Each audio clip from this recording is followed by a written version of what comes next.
Hello guys, welcome to the new video. आपका स्वागत करते हैं हम आईएएस ई मार्गदर्शन के यूट्यूब चैनल पे। ठीक है। ये टॉपिक आज हम जो करने वाले हैं, ये टॉपिक आपके मेंस के पर्सपेक्टिव से भी है और प्री के पर्सपेक्टिव से भी है। तो जेपीएससी के जो मेंस है, जेपीएससी का मेंस में ये पेपर 6 में, पेपर 6 जो कि साइंस का है, उसमें एग्रीकल्चर एक टॉपिक है, प्लस जियोग्राफी में भी थोड़ा आता है जो कुछ चीज़ें, और इकॉनमी से भी रिलेटेड है। तो ये तीनों में है, आता है ये एग्रीकल्चर जो सब्जेक्ट है एक तरह से। तो पहले हम आज बेसिक से स्टार्ट कर रहे हैं, और इस वीडियो में आज हम कवर करेंगे बेसिक्स जो हैं एग्रीकल्चर सब्जेक्ट के, पेपर 6 के। तो इसको आप समझ लीजिए। कई बार हम इसमें छोटी छोटी गलतियां करते हैं, छोटी छोटी ऐसी गलतियां करते हैं जो कि नहीं होना चाहिए, इसलिए आज हम ये टॉपिक कवर कर रहे हैं। तो सबसे पहले आपको मैं बता दूं कि टाइप्स ऑफ फार्मिंग जो होती है वो कितने टाइप की होती है।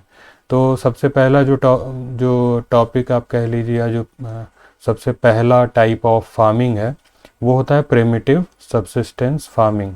मेरी जो नोट्स हैं वो सारे लगभग इंग्लिश में हैं, तो इंग्लिश में ही मैं आपको ये वीडियो बना के बता सकता हूँ। बात में हिंदी में करूँगा ताकि आपको समझ में आए, पर जो आपको लिखना है वो इंग्लिश में अगर लिखना है तो इंग्लिश में जो भी मेंस दे रहे होंगे उनके लिए ये वीडियो काफ़ी हेल्पफुल रहेगा। प्लस अगर हिंदी में आप दे रहे हो तो भी कोई दिक्कत नहीं, क्योंकि मैं हिंदी में बात करूँगा तो आपको समझ में आएगा। जो मेन चीज़ मोटो ये है कि आपको समझ में आना चाहिए।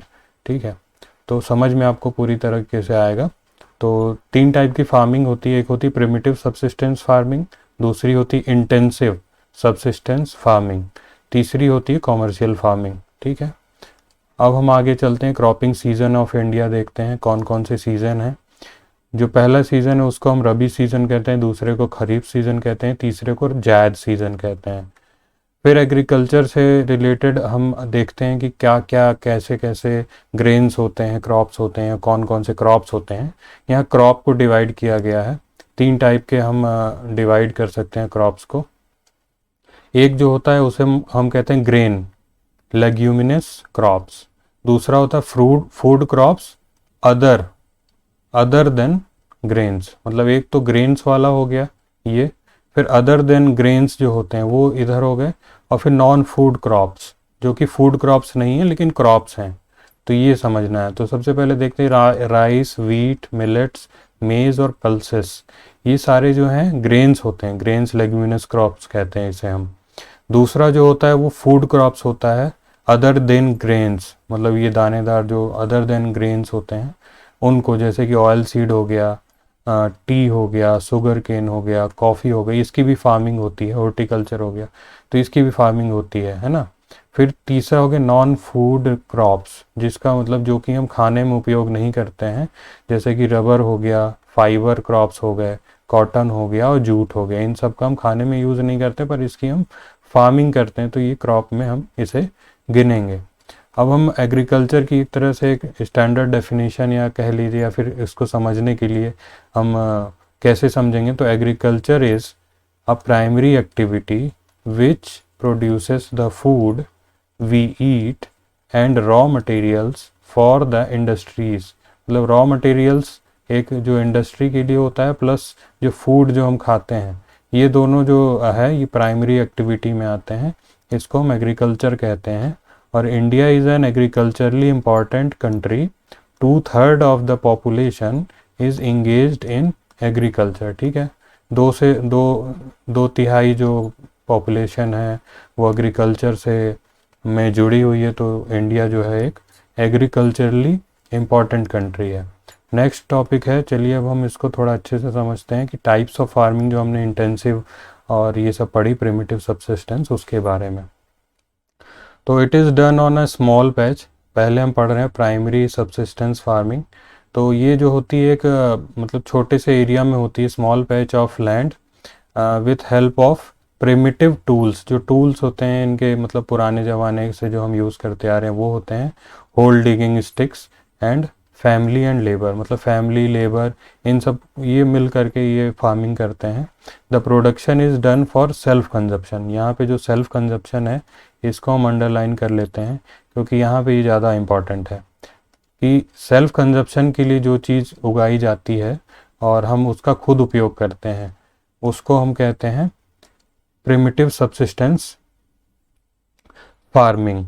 तो विच डिपेंड्स ऑन मॉनसून, मतलब मॉनसून पे हम डिपेंड रहते हैं, नेचुरल फर्टिलिटी पे डिपेंड रहते हैं सॉइल की, हम उसमें कोई भी अलग से मतलब इन्वायरमेंट पे डिपेंड रहते हैं, उसमें हम अलग से कोई भी मतलब खाद ये सब यूज़ नहीं करते हैं, कुछ भी केमिकल फर्टिलाइज़र्स यूज़ नहीं करते हैं, नेचुरल फर्टिलिटी पे रहते हैं सॉइल की, natural fertility of the soil and other environmental condition, monsoon वगैरह जैसे हो गया है ना। It is also called slash burn agriculture. ठीक है, अब हम आगे चलते हैं नीचे कि जानते हैं इसके बारे में और क्या है। In this agriculture tribals farmers do clear, यहाँ पे क्लियर लिखा हुआ है, clear a patch of forest land, मतलब फॉरेस्ट कहीं पे मान लीजिए अगर एक एरिया है उसमें फॉरेस्ट है, पेड़ लगे हुए हैं, है ना, पेड़ लगे हुए हैं, तो इसको क्लियर करते हैं पहले और फिर इसको जहाँ पे क्लियर कर देंगे तो यहाँ पे पेड़ हट जाएंगे और वो पूरा जो है एरिया ऐसे खाली हो जाएगा। तो जब ये खाली हो जाएगा फॉरेस्ट लैंड, हम burn it for their agriculture practice, तो इसको यहाँ पे पेड़ काट करके इस एरिया को खाली कर देते हैं एग्रीकल्चर करने के लिए।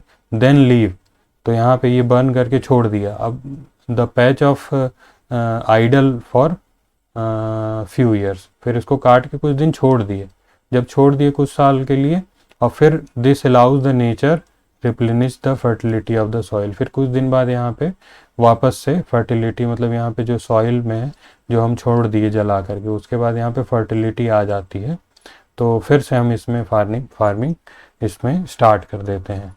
तो it is also known as different names, अलग अलग जगह पे क्या कहा जाता है। नॉर्थ ईस्टर्न एरिया में इसे हम कहते हैं झूमिंग, जो भारत है यहाँ पे भारत का ये जो नॉर्थ ईस्टर्न एरिया है, ये वाला एरिया, इस एरिया में हम इसे झूमिंग कहते हैं। दीपा कहते हैं बस्तर और अंडमान निकोबार वाले एरिया में। मिल्पा कहते हैं इसको मैक्सिको और सेंट्रल अमेरिका में। रोका इसे कहते हैं ब्राज़ील में। रे इसे कहते हैं वियतनाम में। और मसूदे इसे कहते हैं सेंट्रल अफ्रीका में। आगे चलते हैं, इसके बारे में और जानते हैं। दूसरा है इंटेंसिव सब्सिस्टेंस। यहाँ पे इंटेंसिव वर्ड आया, यानी ये सब्सिस्टेंस से थोड़ा सा ज़्यादा होगा। तो it is done on a land of high population, यहाँ पे ज़्यादा पॉपुलेशन प्रेशर हो, ज़्यादा लोग रह रहे होंगे, घर ज़्यादा होंगे, ज़्यादा पॉपुलेशन प्रेशर होता है जिस मतलब लैंड पे, जहाँ पे ज़्यादा लोग, मतलब इतना बड़ा लैंड है, अगर इसमें 5 परिवारों का खाना इसी से आना है, या 5 परिवारों के अलावा बाहर भी कुछ करना है, हमें कहीं भेजना है किसी को, तो यहाँ पे पॉपुलेशन ज़्यादा हो गया। एक फॉरेस्ट लैंड है, या सॉरी एक लैंड है जहाँ पे पॉपुलेशन ज़्यादा है, इस लैंड पे ज़्यादा लोग, पॉपुलेशन जो है डिपेंड करती है। तो पॉपुलेशन प्रेशर अगर हाई है तो यहाँ पे हाई डोजेज ऑफ बायोकेमिकल हम यूज़ करते हैं ताकि ज़्यादा से ज़्यादा हम इससे प्रोड्यूस बना सकें। बायोकेमिकल इनपुट हम करते हैं और इरिगेशन का यूज़ करते हैं। जैसे यहाँ से कहीं से कैनाल जा रही है, नहर जा रही, तो हम एक मोटर सेट लगा देते हैं, यहाँ से पाइप से पानी फिर हम इस लैंड में देते हैं। तो इरिगेशन भी हो गया एक। दूसरा हम केमिकल जो होता है वो भी इसमें दे रहे हैं। तो ये ज़्यादा हायर प्रोडक्टिविटी इसको मतलब निकालने के लिए हम ये सब कर रहे हैं, तो इसको इंटेंसिव सब्सिस्टेंस फार्मिंग कहेंगे। तीसरी फार्मिंग जो होती है वो कॉमर्शियल फार्मिंग होती है। इसको हम समझते हैं कि the main feature is that is high doses of modern inputs like high yielding variety HYV, जो सीड्स होते हैं इनका यूज़ होता है यहाँ पे, सीड्स का, प्लस केमिकल फर्टिलाइज़र, यहाँ पे केमिकल का भी होता है यूज़। जैसे मान लीजिए कोई भी लैंड है, इसमें हम ये हाई यील्ड्स HYV सीड्स डाल रहे हैं, केमिकल फर्टिलाइज़र दे रहे हैं, प्लस यहाँ पेस्टिसाइड भी डाल रहे हैं, पेस्टिसाइड भी यूज़ कर रहे हैं और इंसेक्टिसाइड भी यूज़ कर रहे हैं। तो यहाँ पे जब हम ये सब यूज़ कर रहे हैं तो क्यों कर रहे हैं? इसलिए कर रहे हैं ताकि हाई प्रोडक्टिविटी हो, है ना, ज़्यादा से ज़्यादा हम प्रोडक्टिविटी वहाँ का बढ़ा सकें।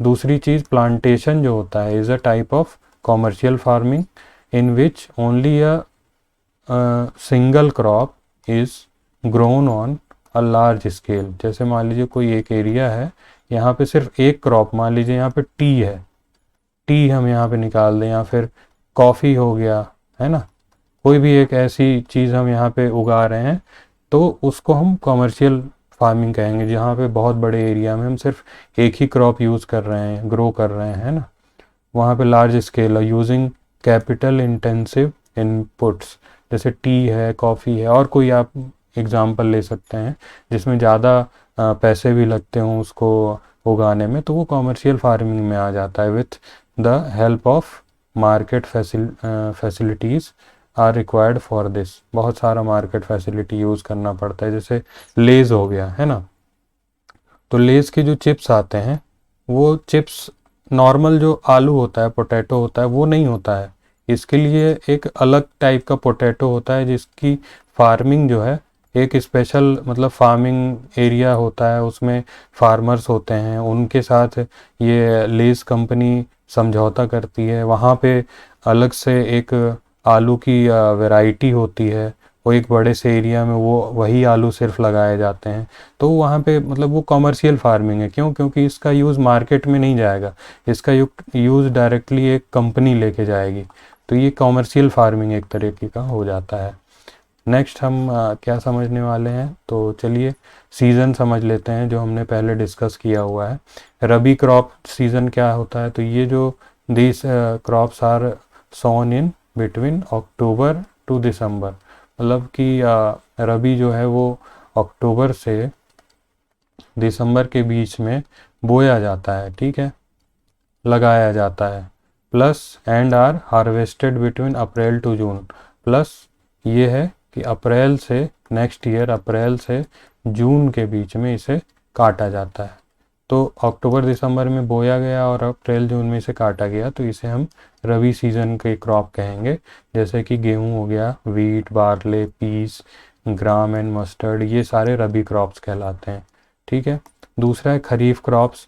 तो ये क्रॉप्स कौन से होते हैं? These crops are shown at the onset of monsoon, जब मानसून ख़त्म होता है तब हम इसे लगाते हैं, ठीक है।